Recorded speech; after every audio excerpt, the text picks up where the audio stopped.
Welcome to our webcast, Resilient IT, Secure Data, and Smarter Compliance, practical tools for business leaders in every sector. This event is brought to you by 7C Managed IT Services in partnership with ASG Computing and Veeam. A few housekeeping items. We've muted the mics and will open these during the Q&A session at the end. As we progress through the content, please feel free to add your questions to the Q&A box. We will try to answer these as we work through the content. We will also open for audience questions at the end of the presentation. At any time, if you would like us to connect with you after this event, simply type call back in the chat.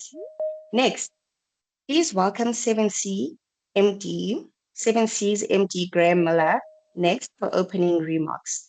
Graham's career spans 2 decades in managed IT services with a strong technical background in Linux systems, engineering, and project management. Over to you, Graham. Thanks, Ayanda.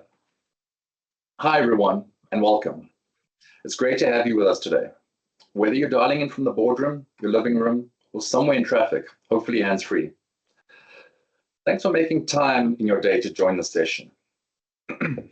I'll be kicking things off before we dive into what I promise will be a practical, no-nonsense look at IT compliance tools, starting with today's event, which is part 1 of the series. Part 2 in a few weeks will specifically cover the SOPHOS Managed Detection and Response, which 7C is South Africa's only SOPHOS accredited MDR partner. Let's focus on today's event. Today's look at data resilience is not just a box-ticking exercise. It offers insight to help you quickly recover if or when something goes wrong. From ransomware to accidental deletion to full-blown disasters, Ian's seen it all. And more importantly, he knows how to help businesses bounce forward. Just a quick heads up, please do stay until the end of the session because we'll demo a data breach using specific tools available which can pinpoint vulnerabilities. It's one of those terrifying but incredibly useful tools that shows just how exposed a business might be without even realizing it. It's eye-opening stuff and well worth staying for. Regardless of business size, IT governance, policy alignment, cybersecurity, and data protection are required and regulated in South Africa. Let's take a brief look at this and start with the POPIA Act, the Protection of Personal Information Act. This law governs how South African businesses conduct, collect, store, use, and protect personal data. Its core aim is to ensure that personal information is processed responsibly and that individuals' privacy rights are safeguarded. Data must be protected from loss, damage, or unauthorized access, and this is where proper data backups and recovery strategies become essential. POPIA isn't just about ticking boxes. It's about giving your customers and employees peace of mind that their data is in safe hands. There are 3 key data responsibilities under the Act, namely information security, accountability and governance, lawful and purpose-limited processing. On the compliance side, we have regulations like the FSCA and SARB Joint Standard. These set out clear expectations for financial services businesses. You must have defined plans for data recovery and business continuity, because when something goes wrong, regulators want proof, not promises. That means that you must actively protect data against breaches, leaks, or corruption and ensure safe storage and backup. This is why we've asked Ian to join us today. Veeam helps us make sure your data is not only backed up, but recoverable, quickly, securely, and in line with compliance regulations. We're proud to be a gold partner to Veeam, offering their range of products under a useful, dynamic SLA with built-in CIO services. Please welcome Ian Engelbrecht from Veeam. As the technical manager for Africa at Veeam Software, he leads a team focused on data protection and recovery solutions across the continent. Ian has over 20 years in IT and cloud technologies and is a recognized thought leader in data resilience and cybersecurity. contributing to industry conversations in IT web and engineer IT. Over to you, Ian. Thank you, Graham. Ayanda, if you can go to the next slide, please. So I'm going to start off with just looking at the regulatory landscape and specifically around resilience. So what we've seen on a global scale is from EU and the US, we've seen a lot of adoption of new regulations that specifically highlight resilience and specifically cyber resilience, data resilience. And we can see this in regulations like NIS2, DORA, and so on. What slowly happened is we're seeing a lot of this move into Africa, and specifically if we look at South Africa, we have the data protection law, which is POPIA, which has been around for some time. But further than that, we're seeing now the Joint Standard 2 being implemented this year. It was defined in the last 2 years as 1 and 2, and then being effectively implemented or enforced this year. And that has a very focus point on data resilience and data security and so on. So the point is we're seeing a lot of what's happening in the US and the EU being echoed into South Africa and Africa specifically. If we can go to the next slide, please. What we see across Africa as a whole is that the cyber legislation by numbers is increasing. And if we look at the last 3 years, we can see the growth across the continent in countries adopting cyber legislation. So if we look at cybersecurity specific legislation, 72% of the countries across Africa have adopted some kind of cybersecurity legislation. And that's up from 54% 3 years ago, right? So we can see that growth. If we look at data protection regulations like POPIA, GDPR, where it's about protecting consumer data, this is up to 71% of countries in Africa have some kind of data protection regulation. And this is up from 67% 3 years ago, 2022. Then critical infrastructure, which is a very key aspect of this. This is when we start talking about cyber warfare, nation state attacks, things like that, where threat actors are targeting critical infrastructure, power grids, and so on. We're seeing legislation around this from different countries, and that is up from a baseline of nothing 3 years ago to 27% of African countries actually implementing something like that across their countries or their regulation. And then, of course, all of this doesn't really impact anyone unless it's enforced. So we've seen enforcement increase to 51% across African countries. So 51% of African countries are actually enforcing such legislation to organizations and individuals, and that's up from 30% in 2022. So the point here is, if you look at the previous slide and this slide, you can see that EU-US regulation, which is quite strict, quite informed, is slowly creeping in. And we're seeing adoption of similar types of policy and regulation across Africa and specifically South Africa of what we're talking today, which is Joint Standard. If you can go to the next slide, please. So if we break down POPI, and I think Graham did great in speaking to that, and we look at Joint Standards requirements, and we just look at it at a very high level. There's 3 key aspects of POPI, and that's information security, accountability, and lawful processing, right? So information security is the business needs to ensure that they implement appropriate measures to protect personal data from loss. So companies are collecting consumer data, need to ensure that they're protecting that consumer data from leakage, as well as from loss. If someone requests their information, you need to be able to provide that back. In order to do that, you need to implement some kind of best of breed tested backup system or disaster recovery management system, right? If we look at accountability, this then makes enforcement easier, where someone in the organization needs to be accountable if such requirements are not met. And generally, this is by the appointment of a information officer or a chief data officer or something similar to that.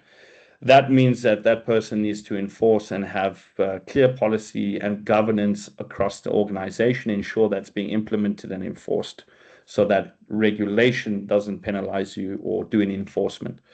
Lawful processing is straightforward. It's how you use the data that is provided to you by a consumer, right? An insurance business could not collect your data and then try and use that to sell you beds or clothing. They collected the data for a specific purpose, and that's the only purpose that they need to use that data for, and that's the limitation that must be applied to organizations. A key point is that can you prove in an audit trail to the regulator that you have only processed that information for that part of your business or for that specific purpose that you collect that data? And that's key here. So do you have clear governance and policy aligned?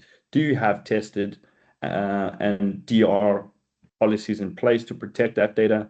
And do you have audit trail to prove this to an auditor or to the regulator if they do audit you in the future? If we move across into joint standard, which is different, it moves away from data regulation more into resilience. And here it's about organizations meeting risk management, incident reporting, resilience testing, third-party oversight. Of course, there's an enforcement aspect to that. And the scope of joint standards is specifically right now in the financial sector. So this is applying to banks, insurance funds, CIS managers, and so on. But what's key here is when I was speaking about this to Dora and so on, is that we're seeing data resilience aspects or requirements being added to this regulation that needs to be adhered to. So, for example, risk management, there needs to be some kind of cyber risk, data risk framework in place, and this must be governed at a board level. So it must be embedded in the organization's business strategy to ensure risk management and the strategy and framework, right?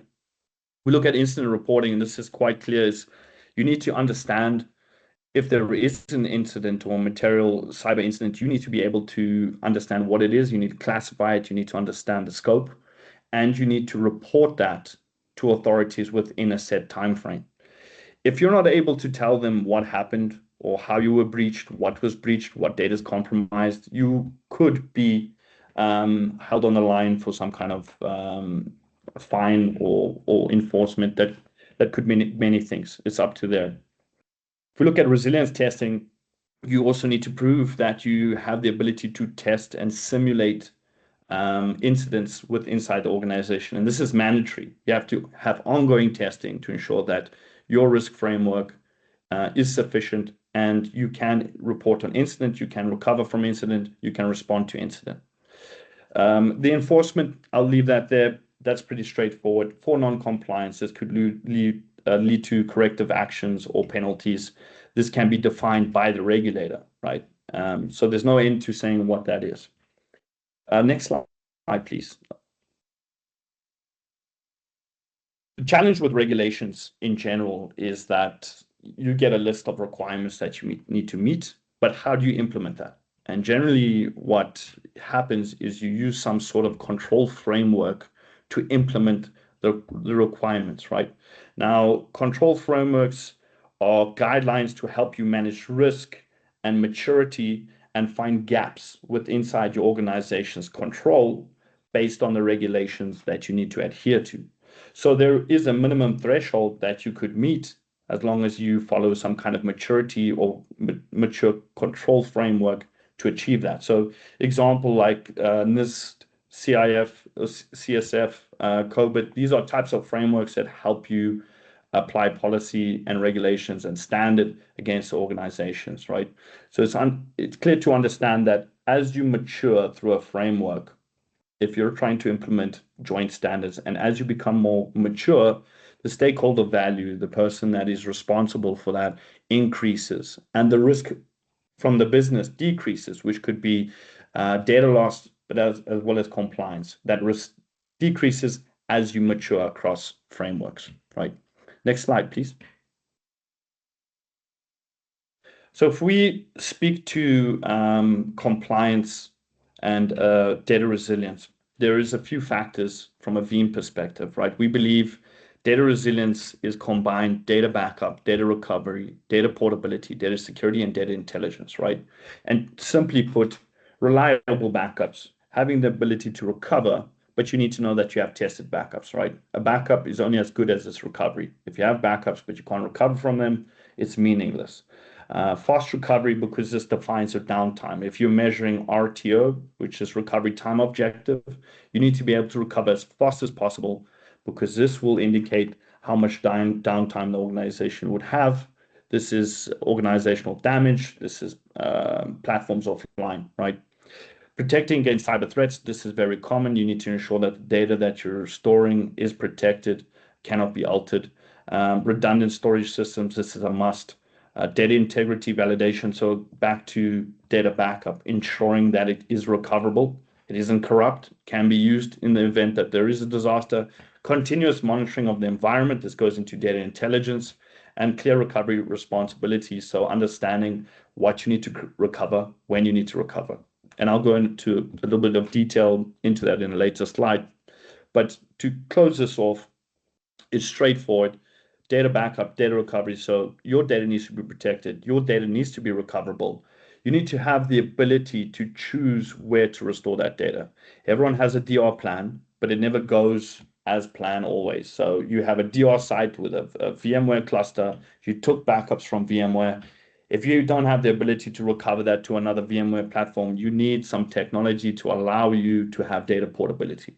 That means taking a VMware backup, sticking it on Hyper-V, sticking it in Azure, sticking it in a cloud provider like 7C. That's your prerogative, but you need to have the data portability there in order to have options if things don't go your way. Data security is locking that data, ensuring it cannot be changed. I spoke to that.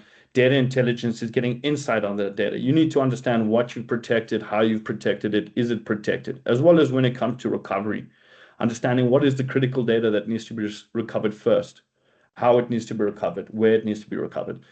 You don't know that if you don't have data intelligence. If you don't understand what data you haven't classified it, you won't be able to make those informed decisions. Next slide, please. So if I bring you into Veeam, what is Veeam? Veeam Data Platform. We break this up into different verticals. So Veeam as a vendor, we're a software company that specializes in data resilience, and we protect workloads across public cloud or hypervisors. So that could be workloads running in AWS, Azure, GCP, but as well as cloud native workloads, right? As technology has evolved, we've seen cloud native workloads like containers that's running in Kubernetes platforms like OpenShift, EKS, AKS, so on, GKS. We protect cloud native, cloud specific workloads, being either infrastructure as a service, PaaS, SaaS, or cloud native workloads. We also then, if we move to the right, this could be on-prem virtualization. So the likes of VMware, Hyper-V, KVM flavors, we can protect native infrastructure that runs your virtual environment and protect the workloads on top of that and the data. If we move across, certain workloads haven't been virtualized or containerized yet. They may still be running bare metal physical. That could be Linux, Windows, Unix. We have specific agents that we run inside of these systems that protect the data on these physical systems. And then moving further right, specific applications. It's not enough to just protect a server as an image as a whole. Sometimes you have certain databases that run transactions, and we need to make them aware that we're taking a backup. So we take database-specific backups by plugging directly into multiple databases like SQL, Oracle, SAP, DB2, and so on. We have purpose-built plugins that we can speak to those databases, get a logical backup, transactional backup, transactions from them so that we can recover that database into a specific point in time. And then finally, we move into SaaS platforms. If you're thinking of cloud, but not actually having to manage the infrastructure, and you're allowing the likes of Microsoft to provide you 365, then you're using a software as a service. And the challenge there is you have no access to the infrastructure. However, we've built solutions that can back up 365, can back up Salesforce, can back up Intro ID. And this is just a collaboration with us and these services to use the API, collect that data, store that data, and protect it from deletion or encryption or anything, any kind of cyber threat. Now, if we take those bottom backup engines, which I call them, the Veeam Data Platform, we layer it. So we have recovery orchestration across all of that. That means when there is some kind of DI event. Imagine you have workloads sitting in all these different columns or verticals. How do you successfully fail over the business, right? You need to be able to orchestrate a failover between all these different platforms, cloud, on-prem, plus your SaaS, plus physical, different applications. We have an orchestration layer that takes care of that. Below that, we have our monitoring and analytics, and this is our Veeam One. Veeam One plugs into your infrastructure, gives you insights about the infrastructure, as well as the Veeam operations on that infrastructure. We have the ability to tell you what you've backed up, what's not protected, and certain things like that, giving you metrics. We've also plugged AI into that to make it even more intelligent. And then lastly, we look at our base, which is backup and recovery. So in all of these, where we perfect is protecting that data and recovering that data across platforms and making it secure and recoverable every time. Next slide, please. So this takes me into incident response. And this is a key aspect of if you're trying to meet these regulations, you need to be able to have some kind of incident response plan. But just saying incident response is not enough. You need to understand what it is that incident response actually defines. And it's defined in a continuous circle, which is detection and analysis, containment, eradication, recovery, post-incident, and preparation, right? And this is straightforward. You need to be able to detect and analyze a threat when it happens in your environment. If you can't determine that something's happened, that is a big problem. Once it's happened, you need to be able to analyze it and understand what it is. At that point, you can make the decision to contain that specific threat, cordon it off, segment it from the rest of production so it does not spread. At that point, you need to make a decision to eradicate that threat and remove it from the infrastructure. That is combined with things like recovery. If the threat impacted a specific workload, we need to recover that system cleanly back into production so that your business is back online. Post-incident, we need to look through all of this and understand exactly what happened, how it got in, and that's through detection and analysis, how we contained it, did it work, how long it took, how did we eradicate, did the recoveries go well, and that is where we define lessons learned, and that goes back into our preparation document. So the basics here is you need to be prepared, you need to have some kind of preparation document, but this is a continuous learning cycle. It's never going to be set in stone. You're never going to have one data incident response strategy, and that's going to be solid forever. It's going to continuously evolve, continuously change as threat actors change, as new vulnerabilities appear, as new attack vectors get used. This is going to change. You're going to learn from it. The point is you need to continuously evolve the cycle. You need to be involved here. You need to continuously update. So if you're sitting there and you're wondering, do I have an incident response strategy? You need to be able to answer these 6 questions. How do we know what to do when it happens? And that's preparation. If you don't know we've been attacked and then everyone panics, that's not preparation. You need to know that we need to do steps A, B, C, D, so on. How do we identify when it happens? I mean, you can't know to execute your plan, incident response plan, if you don't know that it happened, right? So you need to be able to identify a threat and an event in your environment. You need to be able to classify the severity of that to determine what to do at that point in time. How do we stop it from spreading? This speaks to containment. How do we eliminate it from the environment? This speaks to containment or eradication. How do we remediate any impacts? And that's restore operations in your environment. How do you recover from the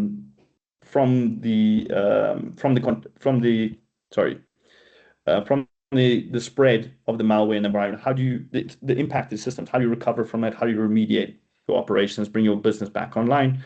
And then again, how do we learn from this entire process? There will be mistakes. It's about improving, continuous improvement, round and round and round, and that is, in essence, data resilience and incident response. Next slide, please. We can build this up. Yeah. So we look at Veeam and how Veeam will help you achieve incident response as well as resilience through your entire data lifecycle. Veeam has always been looked at as just a data backup and recovery product, but it's more than that, right? The security that we've baked into the product can be leveraged, and the features can be leveraged to better your data resilience. and I'll speak to that here. We break this up into before, during backup, and recovery, right? So if we look at before Veeam has even touched a server to back it up, we have things in place like incident response or Veeam Incident API, right? Which allows a third party to speak to Veeam. So if you have a SOC, which is Security Operations Center, in there you have you have a SIEM that's monitoring the environment, and you have a SOAR that is executing automation, security automation. We can speak to the Veeam API, or you can speak to the Veeam API. So you detect a service being compromised, or there's some possible ransomware activity on that server, you can flag it via Veeam Incident API. Veeam Incident API will immediately try and do a quick backup and preserve as much data on that server as possible. So when it comes to remediation, we have the least amount of data loss, right? So it's at that point in time, we can protect as much data. The threat actor hasn't completely encrypted the server, we can protect what's left. Then if we look at security and compliance analyzer, this is built into the Veeam product based on our best practice. If you're running Veeam, we have a list of best practices, but we've made it easier for you. So you can look at that. We'll tell you, look, you haven't made your backups immutable. You have RDP enabled on your backup server. This is a big no-no. Things like that. So we'll do an assessment of your backup infrastructure and make sure that you've hardened it based on best practice and compliance. I struggle with this word. Data observation and analytics. This goes back to Veeam 1, right? This is the ability to look into your production environment as well as your backup environment. Detect any kind of anomalies. So not just your security tools, but Veeam 1 can predict ransomware activity on certain servers. It can predict certain events across your infrastructure, like failed logins and so on, and you can act on that through certain actions, right? It doesn't replace your security product. It's a complement to the Veeam backup suite, right? Recon Scanner is something that we developed along with our Coveware suite, which is our incident response team. This is a patent software that we use that scans your backup infrastructure, monitors, collects events, failed logins on your backup infrastructure, malicious EXEs or packages that might be installed across the environment. We collect this together, we pass that through a machine learning model, and we present you with an indicators of compromise, timeline, and report. Effectively, what that does is it tells you if there has been any attempted malicious attacks against your backup infrastructure. So brute force against your backup infrastructure, we could pick that up by automatically scanning with Recon on a schedule against your backup infrastructure. Certain things, if it was compromised, we could tell you how they got in, and we could use the indicators of compromise timeline to tell you this is what happened. They got in, they exfiltrated some data, did X, Y, Z. We'll present that to you in a report, and you can action or remediate as required. We move on to the point where we've now started taking backups, and we started reading your production critical systems, and we're protecting them at this point. We haven't finished the backup, but we're doing the first backup. During that, we do what we call an inline malware detection. So we have another machine learning model that actually looks at the block data that we're backing up and reading during backup and looks for entropy analysis. Basically, what that means is we compare blocks, and if we see unusual activity or we see too much encryption on that block data, this could be potential threat actor, and we will flag that as a suspicion or infected machine. We could then pass that on to your SOC via syslog, or you could action it as a backup team. Further to that, we have file system activity analysis, which allows us to do even more intelligence on that server, which is if there's bulk deletion of data or bulk renaming of files with a different extension, we'll flag that as suspicious activity, right? That's generally what's happening when the threat actors on a machine. They're either encrypting a large amount of files, and that's changing the file extension. We'll pick that up, as well as deleting data on the system, we'll pick that up. Immutability is key. So once we've actually completed that backup, we store it in immutable format, which is effectively worm. It's write once, read many, which effectively means once it's stored, it cannot be changed, but we can read it and restore it as many times as you want, but it's set in stone, cannot be changed. That is key, because a threat actor will try compromise your backup system first, get rid of your backup data so that you're forced to pay a ransom. So this is key to our strategy. In that, we have an IOC tool scanner. So across everything inside of Veeam, and this is very similar to what Recon does, but this is during backup. We're going to throw you a lot of signals. We're going to throw you a lot of events. A lot of this can be overwhelming if you're not a security expert. So we map that to indicators of compromise, which comes from META, and this tells you attack vector. So if we pick up a malicious file, we'll tell you that this file is used for exfiltration, or this file is used for lateral movement. And we'll pick that up while we're reading backup and identify the indicator of compromise and let you know there's potential exfiltration happening on a server that we're backing up, right?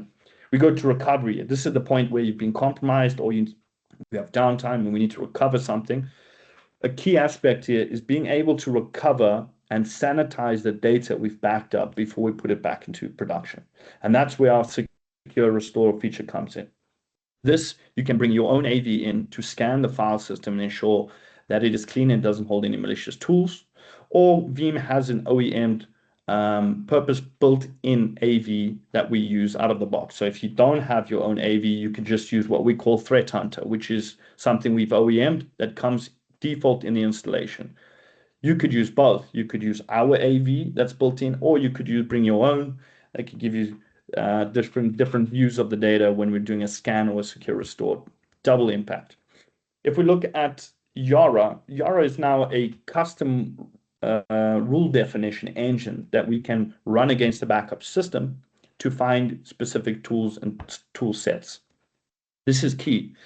If we indicate in our inline malware detection during backup, we indicate you've been hit by a lockbit, because we can identify the file type and its extension, and that's going against a known malware list that we update and populate. And we'll tell you you've been compromised by Lockbit or Black Hat as a threat actor group. You need to then recover. The problem is there's certain tools they use in their kill chain that they've been deploying in the environment for some time. By getting a Yara rule specific to Black Hat, which is defined based on the tools they specifically use during their kill chain, you can scan against your entire backup chain, identify those malicious tools like remote access or RAT or lateral movement or elevation tools, and you can remove that. The point here is you could recover from, you have encrypted data, you could recover clean data, but you put the remote access tool back in the environment, the threat actor is back in your production environment within a few days because you just gave him access back into the system. Yara is great for being able to find everything outside of an AV definition, custom rules that you can get for specific threat actors. Then lastly, last 2 points, orchestration and recovery, the ability to be able to orchestrate the entire failover of a site, but also clean room recovery. So before we put that into the DR site, take everything from your infrastructure, use secure restore, test it in a clean room before we put it back into production, right? And then we orchestrate that process. And then finally, incident response from Coveware. So we have an incident response service that if all else fails, they come in, they do an assessment using a different version of Recon, understand your production, what was compromised, is the data corrupted, is it encrypted, who the threat actor are, and then they do a negotiation with the threat actor, reach out to them, find out if they've exfiltrated data, what is the ransom, negotiate that if need be, if you can't recover, facilitate that negotiation and payment, and then help you with reporting and remediation after the fact. Next slide, please. This brings me to a framework that ourselves, Veeam, have built, right? This is alongside McKinsey and MIT. What we did is we looked at mapping data resilience to a specific framework. Now, this is not just Veeam. This is a general framework, right? It's about technology, it's about people, process, and it's about strategy, right? A data resilience strategy requires all those different segments. Of course, technology is key, and I've spoken about technology up until this point. I've spoken about backup, recovery, data portability, security, intelligence, so on. But there's other aspects. There's people, process, there's internal training. You need defined rules, defined individuals that will act on certain things, and then you need some kind of cybersecurity or cyber resilience strategy in place. So what DRMM is a framework from Veeam to help you achieve data resilience. Next slide, please. When we built this framework with McKinsey and MIT, we surveyed a few hundred organizations and CIOs and CISOs, and we asked them, we built this framework. Where do you think your company sits on a resilience scale? So our DRMM has different horizons of maturity. Where do you think you sit? And 70% of them said their company is completely resilient. Next slide, please.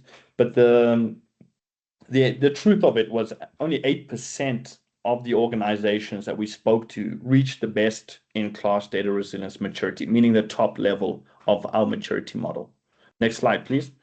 So if I show you what the maturity model looks like, it's got 4 different layers, right? From low to high, 4 different horizons. So basic and manual, right? Being reactive. Intermediate is a reliable but limited data resilience strategy. Then moving into an advanced maturity, being mature and adaptive, being able to change as things happen.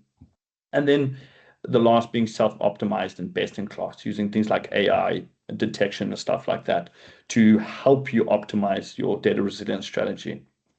Next slide, please.